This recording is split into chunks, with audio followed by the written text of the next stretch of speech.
Welcome everybody, this is Tim Watrous, President of Digital Advisors. And this is Kevin Gordon, President of Capital Advisors Group. We'd like to welcome you to our K-12 Politics and Tech video series.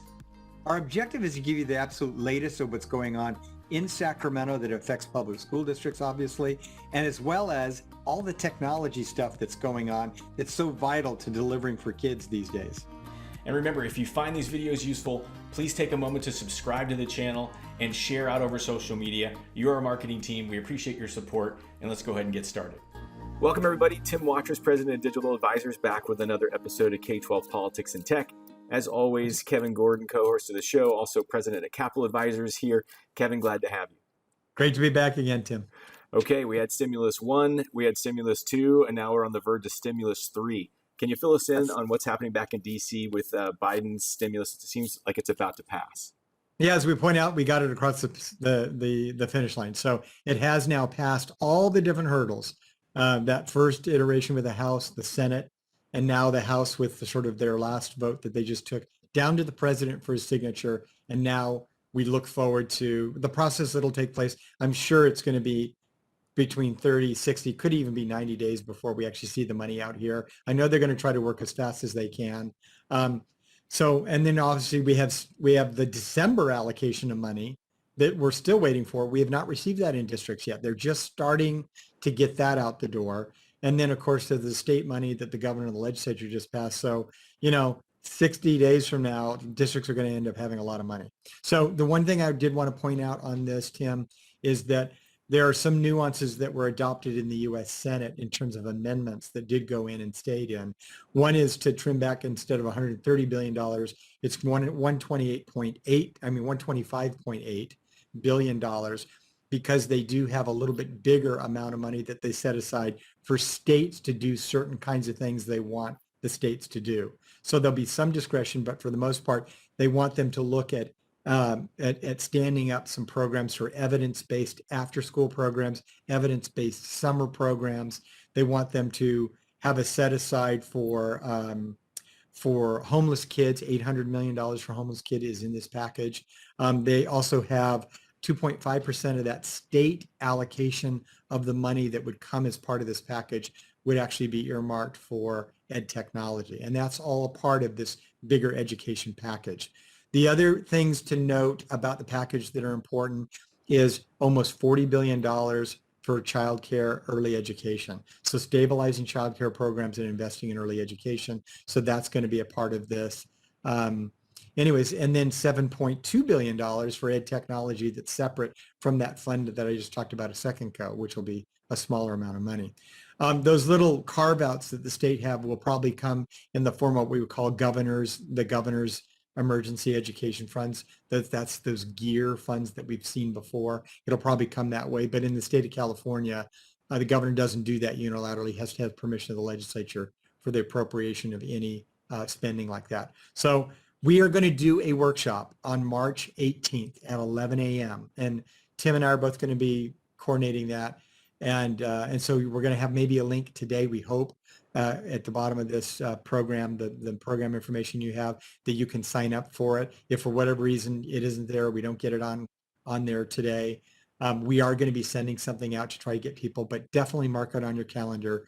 March 18th, 11 a.m. That's a Thursday, right, Tim? It is, yep.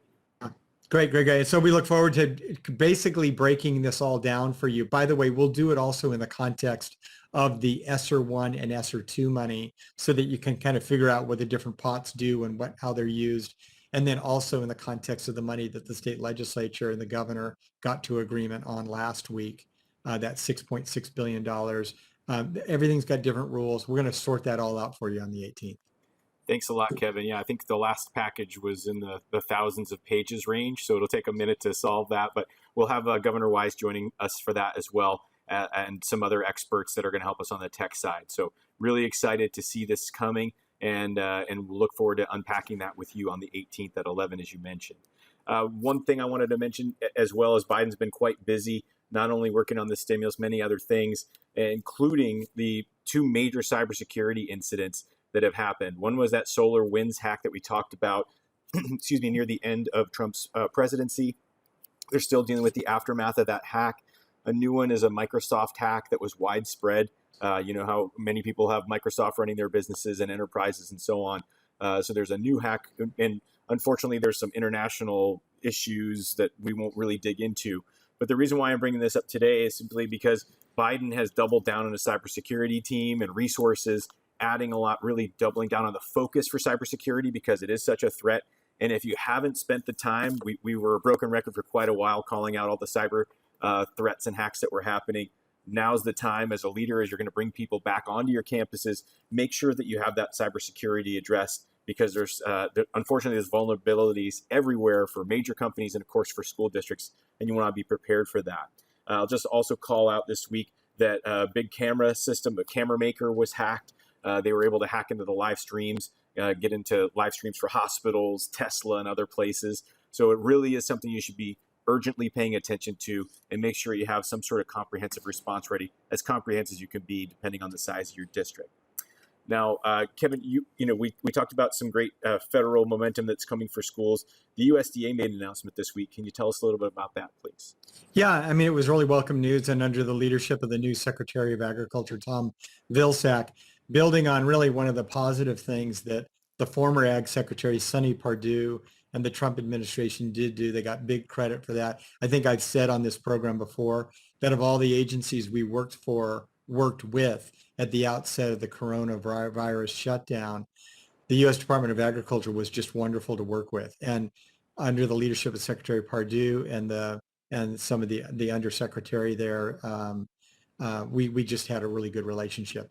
Well, Tom Vilsack steps up and announces this week that indeed they're going to extend the universal feeding program that we've been operating under all the way to September. People are really excited about that, but their big question mark is what happens in the next school year. So maybe it extends it through September, but people really want to know what does that mean going forward. I've always been an advocate that just having a universal feeding program, that every kid that is willing and interested in getting a school meal ought to get that meal regardless of what their income is. You know, kids that have money are going to do all kinds of different things with their money with regard to nutrition options, but that at school we know it's going to be a nutritious option if they take it. And I honestly have been always of the opinion that the bureaucracy it takes to make sure that kids don't eat the meal who aren't eligible is more costly and bureaucratic than just letting every kid have a meal. And I think one of the great things about the past year that we've got an experiment is what are the results of making sure that we've got universal meal opportunities for every child. And I think it's going to end up bearing some really positive results when we look at the research. But in the meantime, we've got it through September, and I think it plants the seed for a Congress and a president and a Secretary of Agriculture that are going to be really willing to look seriously at the idea of that policy going forward.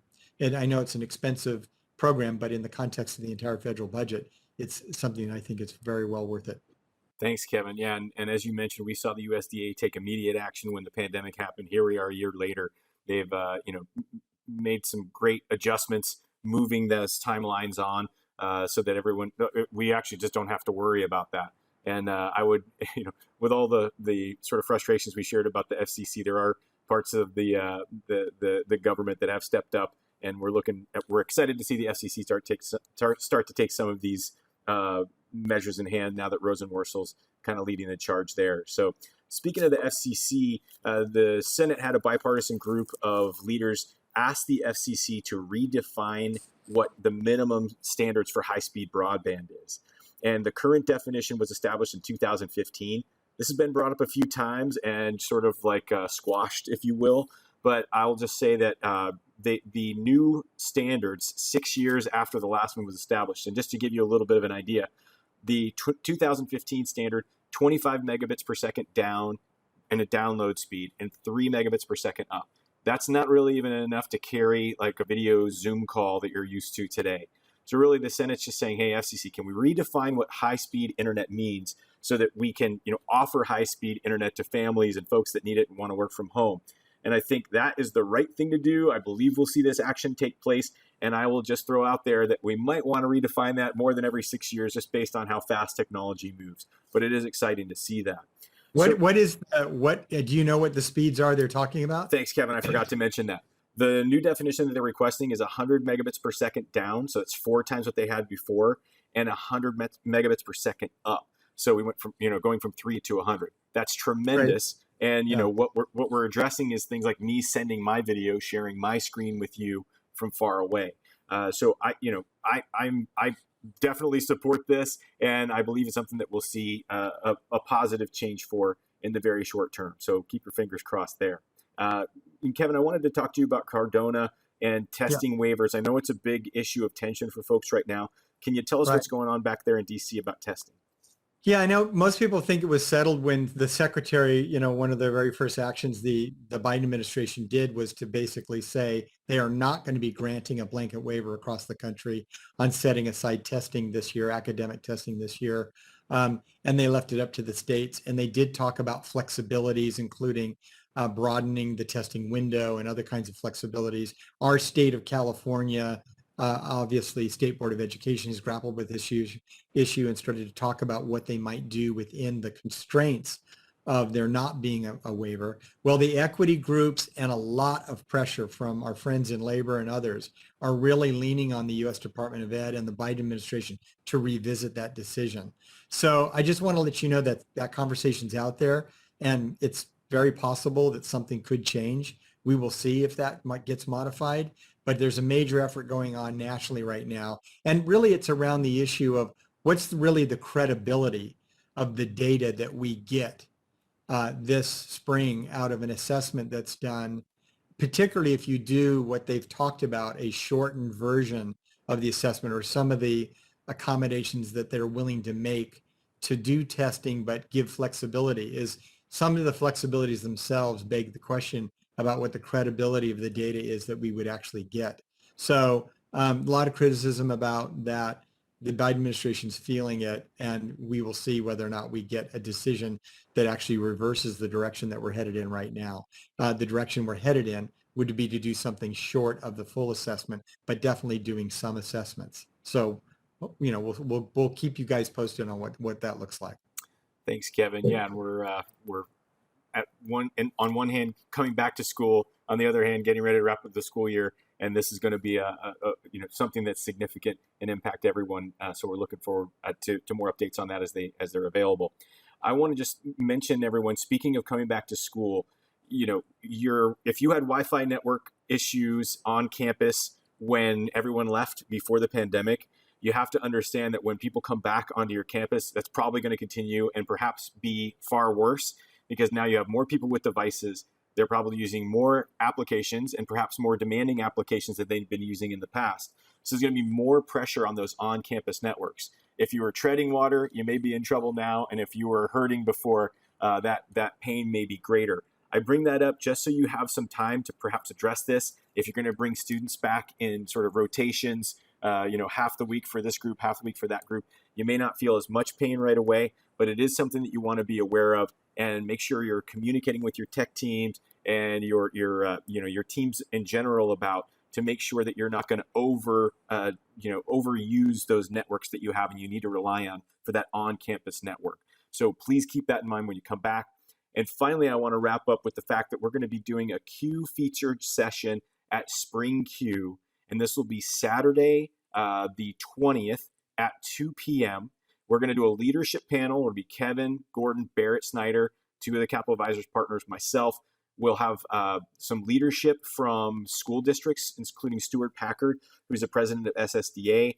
We're going to have Antonio Romayor, who's the CTO of El Centro School District in San Diego County. And we'll also have Beth Ann Scannellberry, who's the CTO of Rialto School District in San Bernardino County. So we'll be talking ed tech and politics, reopening schools. We hope you can join us. If you haven't registered for Q, please do so. And we want to thank everybody for watching the broadcast today. So Kevin, any final thoughts before we wrap up? Yeah, the Q you're talking about is computer using educators. That's right. Not like QAnon or any no. Q. Yeah, very, very important distinction. And by the way, we'll have a link to Q, so you'll be able to go ahead and get yourself and your teams registered. I will just throw a little shout out for them. The intersection of education and technology has never been more important, and that organization has been at this for years. It's a wonderful way to spend your time. There is a leadership only track. So if you're an education leader and you're watching this, you can go and register, and there's going to be all sorts of great resources for you as an education leader. And of course, your teams, your teachers, your ed tech pros, make sure your CTOs, make sure that everyone's registered. And we really appreciate the opportunity to share with that community. So with that, everyone, have a great week, and we'll look forward to updating you on our Stimulus Update show next week. Thank you. Great. Thanks, Tim. So thanks again for joining us for another week of this broadcast. And I just want to take a moment to remind you, if you haven't already, please subscribe to our channel and share this out over social media. Again, you're our marketing team. I'll also finish by saying, if you have some questions, please send them our way. We'd be happy to address them on a future broadcast. So with that, thanks everybody, and we'll talk soon.